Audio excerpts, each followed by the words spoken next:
Ayan guys, sa mga naghahanap ng mga panghalo-halo ingredients, dito yan sa may Divisoria Mall basement. Ayan, nakapark yung aming sasakyan dito.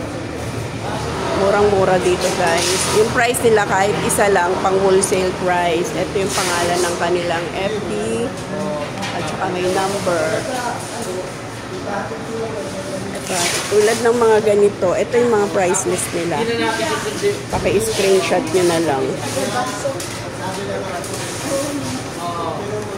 Ito yung makapuno nila, 130. Ito yung garbanzos mo, te, magkano? 140 lang. 140. Tapos yung ube halaya, 130. Itong ganito, 105. 105 din yung kaong. Ganun din ang price? Ito, 250 yung langka. May langka. Ayan ang mga price. Munggo, 130. Ube, 125. Pinipig, 200 per kilo. Meron din sila mga gatas dito. Mga kutsara. Meron pang ano to, ang tawag dito, pang matamis.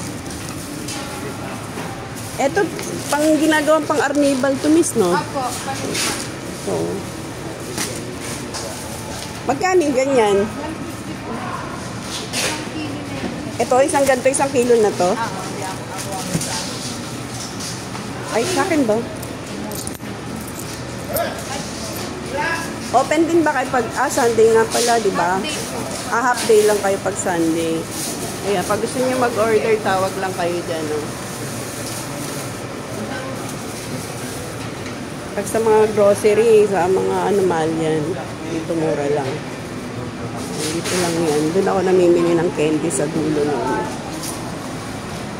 Bumili tayo kasi nagtinda ulit tayo ng mga halo-halo.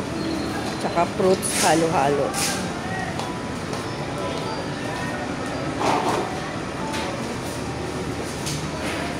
Meron din sila mga baso, disposable, at yung pinipig nila.